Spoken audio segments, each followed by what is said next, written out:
Ho, ho, ho. We all like to get the camera out at Christmas. With our loved ones gathered around us, it's the perfect opportunity to create a record of the good times. Over the last century, countless Christmases have been captured on film and video by Welsh families, from proud parents documenting the fleeting pleasures of childhood, to wives filming husbands wrestling with dead birds.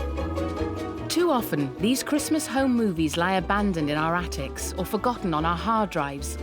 But over the past decades, a precious few have been preserved in the vaults of the National Screen and Sound Archive of Wales. With the passage of time, these films have taken on a special significance. They've become a record of Christmas past. We're about to sit down with families and old friends to watch their home movies and share their stories about the festive season. We'll witness the many ways we've celebrated Christmas and the New Year in Wales, from the traditional to the modern. And we'll discover how the festival draws us all together.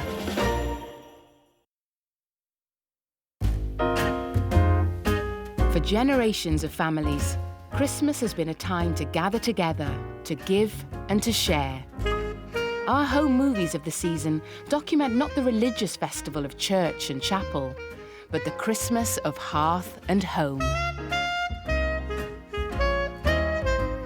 Like thousands of us, the Asher family from Neath have been filming Christmas Day in their house for years. Oh. That's your third Christmas, so 2.5. And look, it's baby Luke's here. I forgot about that. Oh, that's so cute. Wow, he lifts the bed and the bike. Oh. Rudolph made a mess on the floor.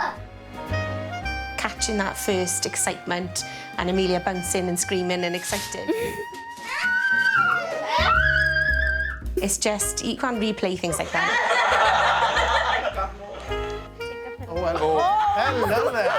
Crikey, me. Oh, hello. I remember everyone had to go with that. You let go of me. Oh, that was close. Gosh, look at you growing up. It's mad, isn't it? It's like a blink of an eye, though, Yeah. isn't it? And you'd forget, wouldn't you? If we didn't have these, you just wouldn't... Oh, you wouldn't remember any of it. Sarah's sister Rhian lives just down the road, and each year the two families come together for Christmas dinner. We all pitch in, really. Yeah, It's there's always no been- one person does the cooking. No. Everybody shares. But Somebody will this do house roasties, somebody else will bring stuff in, somebody else will make sure everyone's got a drink, and it's the best time. It's really lovely. Just span a brush. As well as Christmas traditions that have been with us for decades, the Ashers have added some with a modern twist. Secret Santa. Secret That's the Santa. best. I'll be honest, it's one of my favourite. When we started that, it just got better and better, hasn't it? Oh, I know it. You know? Look at that. I bought that for Ben. Did you actually? Look at Grandma now. That was genius, though. Oh. Looks like one of the Beatles. Like thousands of other Welsh families, once dinner's over and the washing up's been done, the Ashers like nothing more than to unleash their competitive spirit. It's the happiest time of the year for us, but we don't take prisoners in games. Monopoly, you know, everyone's bitter when they don't win. People like Nan, she gets so competitive. And Grandpa always cheats. Yeah. Oh, It wouldn't be Christmas without Grandpa cheating in a game. It is a traditional family Christmas, isn't it? I really like that. It's that one day a year where we kind of follow this unwritten script. You've got that time together to reconnect, you know, recharge and make memories. make memories together. One of these. Look at Dickie. Where's He was always that? up for some fun, though, wasn't he? He was, Always. to Now you know what this is, don't you? This is the Key's last Christmas. Yeah. Oh, is it? Yeah. But look where he was, right down the corner over there. Sent- You know, He's in on watching all the everything, action. wasn't he? You know, and He's in well, directing the action. Always. We lost my dad 6 years ago and he's in the films, which is lovely because the children don't really remember him, especially walking, because he was getting... I haven't got any memories of him walking, only seeing videos. Merry Christmas, Lynn. And you? Brought the snow with you. It's so lovely to have those memories because you forget what people sound like. To have it on video when you can actually hear them speaking is fantastic. Right now. Oh dear. Today, Christmas is a boom time for shops and commerce.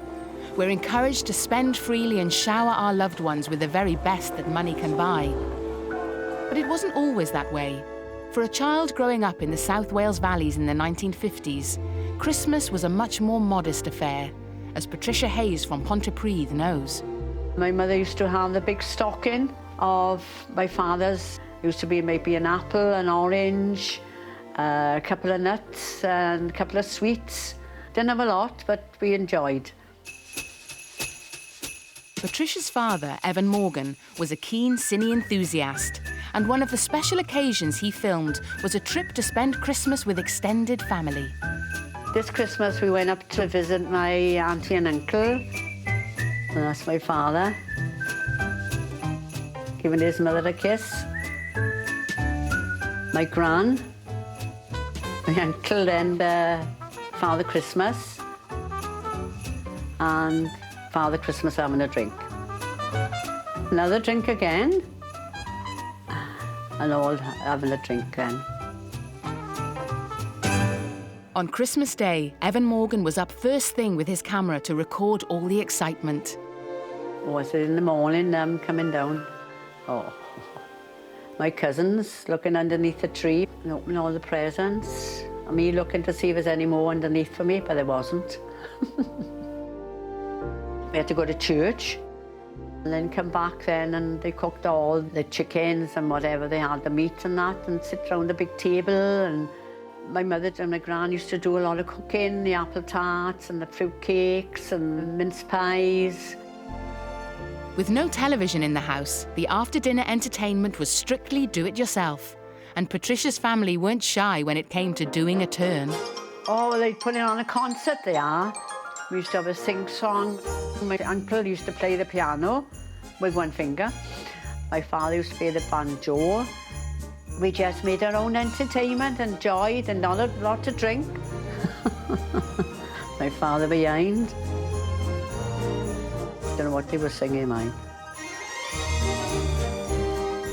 And they're doing a story now that one of the people expecting the baby, and that's my mother, fitting.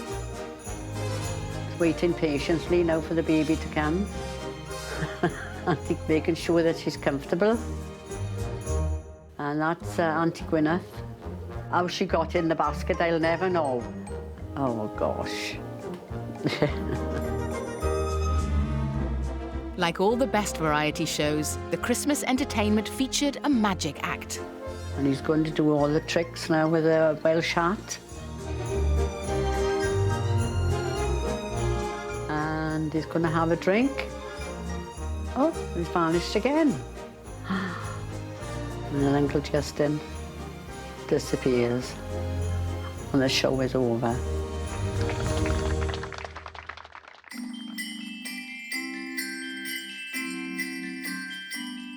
Nothing feels quite as festive as a snowfall. The transformation of the Welsh landscape in winter has been a popular subject for amateur filmmakers through the ages. One of the first to capture Welsh snow scenes around Christmas time was a rather remarkable aristocrat who lived in Chirk Castle, as his grandson Thomas Seymour recalls. My grandfather, known as Tommy, his full name was Thomas Evelyn Scott Ellis, and he was the 8th Baron Howard de Walden. He leased Chirk Castle from 1911 for 35 years, where he and his wife, a remarkable woman, brought up 6 children. Thanks to Tommy Scott Ellis's love of early cine photography, we have footage from the 1920s of his family at play in Chirk Castle in the snow. We're watching someone on a horse, probably my grandmother, dragging a toboggan with a couple of smaller children on it. And they're going quite fast, they're cantering. You feel it's probably all going to end in disaster. There's only one on board now, so I don't know what happened to the other one. This is obviously a regular Christmas antic. The pony is probably one of my grandfather's Welsh ponies. He bred his Welsh ponies and they were kept at Chirk.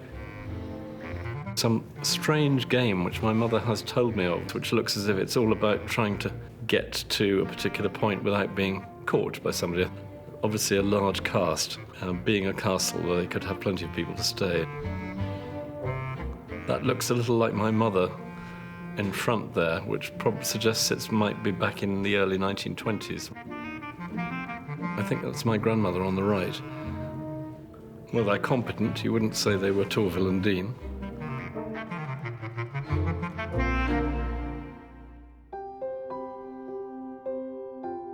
When they weren't sledging or skating, for the Scott Ellis children, holidays were an opportunity to dress up and enjoy a spot of make-believe.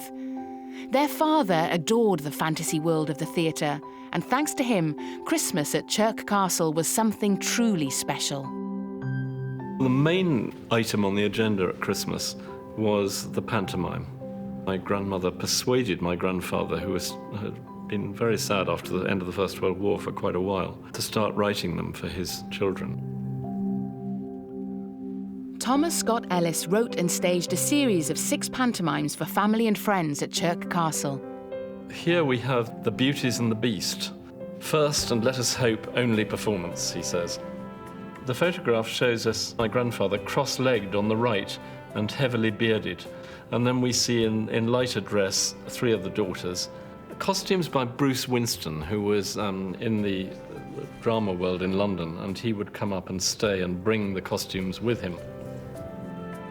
The family album also includes handwritten notes that give a flavour of festivities at the castle. On the left is a petition of right, signed by the children of the family, and they're all saying, we must see the new year in, if not we will bag all the smoking apparatus and matches in the castle. So it's the children requesting to be allowed to stay up to see the new year in. It paints to me a playful picture. My grandfather loved play of all kinds, fantasy and play. So everyone had to participate. That's what it was all about.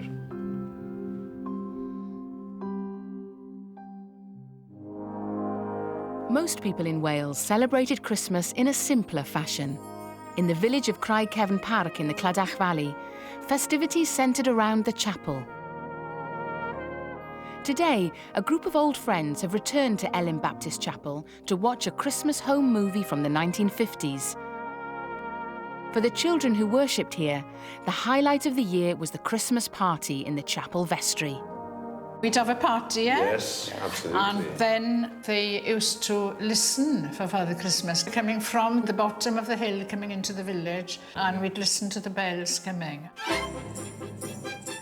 Father Christmas's arrival in Clydach Park was captured on film one year by a local chapel deacon and cine enthusiast.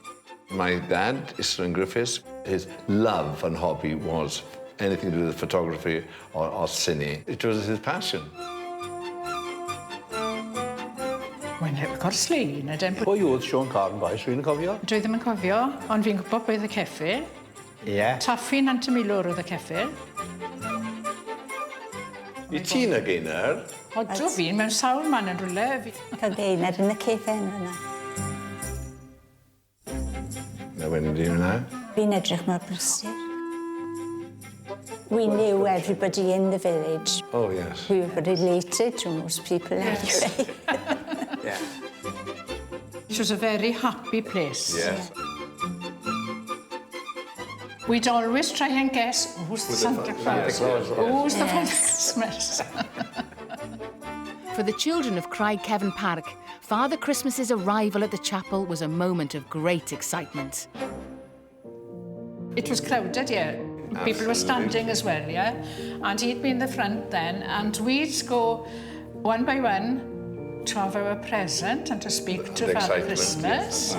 And we were presented with books in those days, and the first book I had was Rose, Robin and May.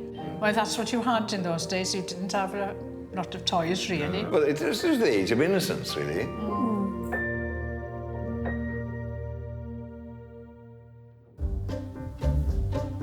As people in post-war Wales enjoyed rising levels of prosperity, all kinds of families, from the villages to the suburbs, used their cine cameras to record themselves at Christmas. Computer specialists and identical twins Paul and Terry Brennig-Jones grew up in suburban Cardiff with their younger brother Martin and sister Carmel. Their father was a high-ranking civil servant and cine enthusiast who filmed the family's Christmases from the 1950s on. We've got a school uniform on. Those are our best clothes. We're wearing those at Christmas. Oh yes, here comes the model kit. I can remember that. We used to love making things. This is Uncle George's train set, and he gave it to us at Christmas. He did. And Martin's probably itching to have a go, but because he's the younger brother, he doesn't ever get a look in, really, with these things.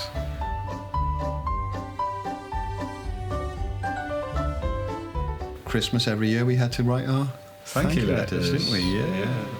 An individual letter to every single person that sent us a present. With their Christmas chores completed, the boys were allowed the rare treat of joining the adults in a festive toast. We were only allowed to have one drink, one sip, wasn't it, at a time? And that was once a year. Yes. So I think we got told off for taking we did 2 sips in a row there, and had to, we had to apologise for that. The table is just totally and utterly laid. Jelly and blancmange. Chocolate roll. Chocolate roll, that's right. Mum used to light all those candles on the Christmas cake. It's almost like a ceremony itself, isn't it? Yeah, I think it is. It just was, compared to your average kind of day, like a feast, wasn't it? It was a magical period for us. It really was. Very special day, yeah. Dad would be hovering around with his cine camera, you know, sort of just capturing what was going on in the house, and that went on year after year. William Brennig-Jones's Christmas films capture the twins not just as boys, but also as grown men with wives and children of their own. So we move forward now to the mid-70s. Yeah, I like the matching jumpers. This is you, Paul, coming into view now. Someone's obviously actually given you a present this year. Which you're opening enthusiastically. Oh, it looks like it's a wicker basket. It's a wicker basket. Works perfect as a hat. This is a mid-70s Christmas dinner. Shash, our friend from India, and Martin. Yes, Martin's grown a beard since we saw him last. Yes. This is great. We've all got long hair and beards. Must be 1970s. It's terrible, isn't it? Yeah. And here comes Dad. Yeah. He's obviously given the camera to somebody else. Here's Louise doing a magic trick with cards. Yes. You've got to have at least one magic act each one Christmas. Card goes into a pile of cards. Oops. Oh, no. I think we just dropped the card. Don't mention the card being dropped. Hooray, well done. Oh, well done. Excellent.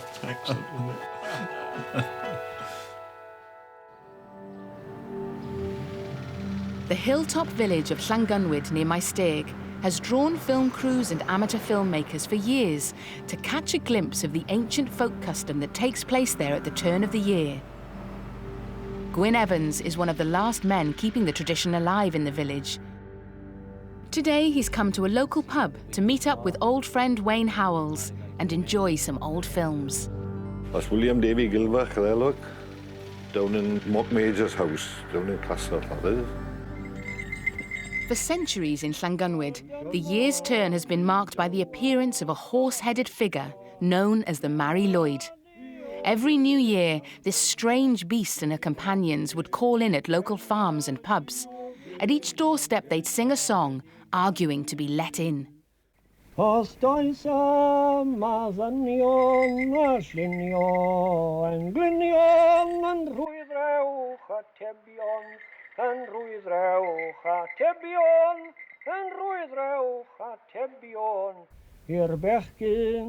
singing verses that you haven't heard before, I haven't heard before. So he's making them up as he goes along, see?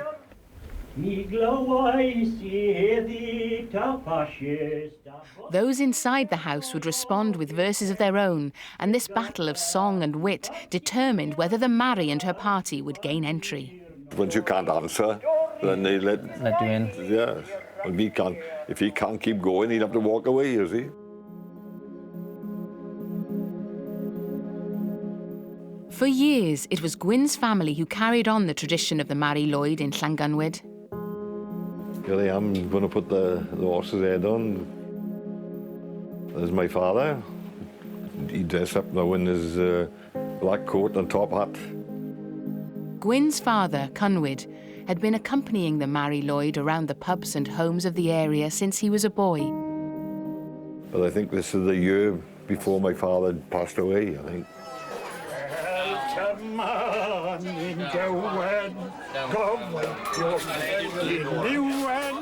Llangynwyd had made the Mari that he used back in the 1950s by burying a horse's head in lime to clean it and then decorating the skull in traditional style. The origin of the horse's head goes back to pagan times, really, when people used to worship animals. And they do say it brings good luck to the house. Well, that brings good luck. Well, they thought it brought good luck to the household. You can see you sweating by there now. Soaking wet, yeah. In 1996, at the age of 85, Llangynwyd passed away. Llangynwyd was left without anyone to lead the Mari Lwyd at New Year. I couldn't see anybody else that was going to do it, so I thought, well, Gwyn, you got to get your head down, boy, around this now and carry on the mantle.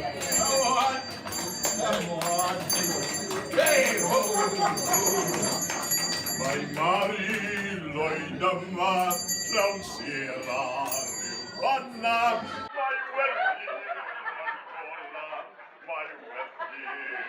I can't get over here now how the people want to see it, you know, see the old tradition. Everybody, especially if you're Welsh, I do think that you like a bit of a sing-song, you know.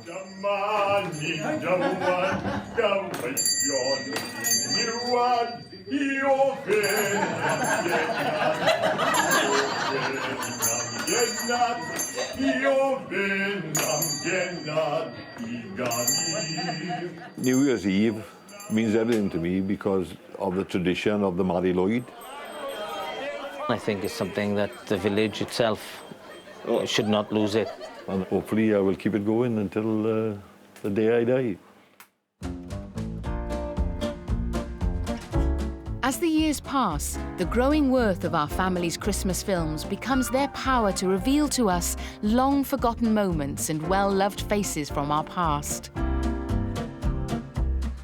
Annes and Mared Glyn are sisters from Anglesey. Their father, John Glyn Jones, was a GP who inherited an early cine camera.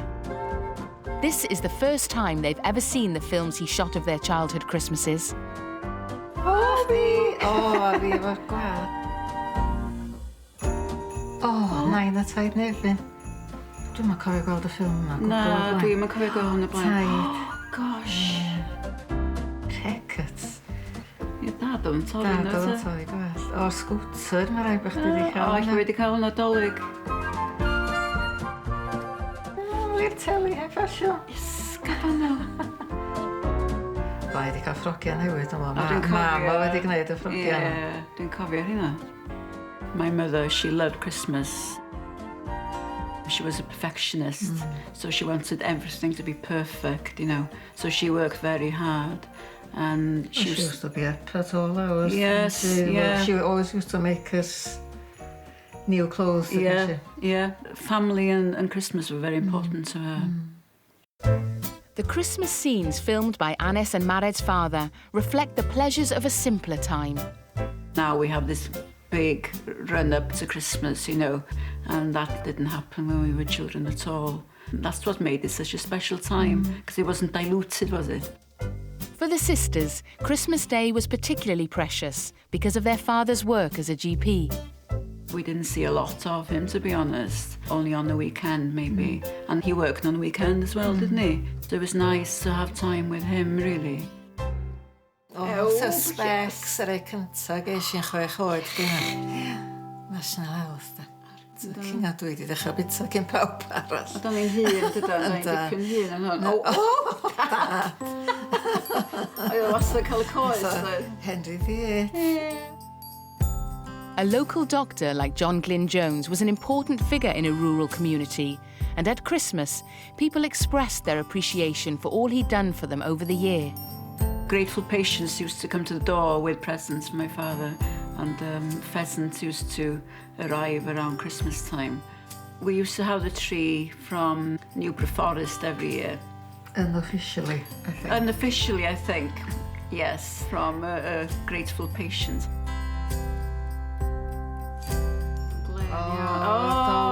Dolig y pram ar ffarm. Yay! Pram, The Christmas we had our prams, we were up and running around with the prams on the landing at 4:30 in the morning. And my father wasn't very happy, let's just say. So after that, he decreed that we would not get up on a Christmas morning until 7:30.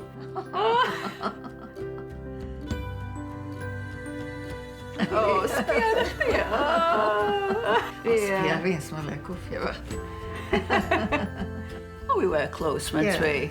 But, we used to fight. We used to fight quite a lot because I had a temper, and Alice was the eldest, so she let me know that she was the eldest. I knew which buttons to push. Yes, yes.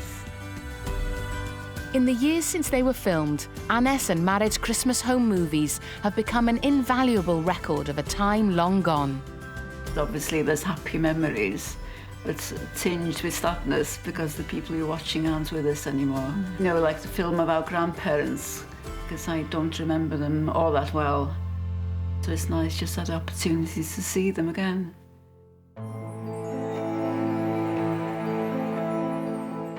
The home movies that countless Welsh families have filmed over the last century have become a document of historical importance. They reveal the many ways, old and new, that we've chosen to mark the season. What has remained constant over the years is our desire to gather together in the cold, dark depths of winter and celebrate life with those we love. For those lucky enough to have a moving record of their Christmas past, its worth is immeasurable. Oh, I feel very proud. At least you got something to look back on. They give you an immediate picture of a happy, amused world.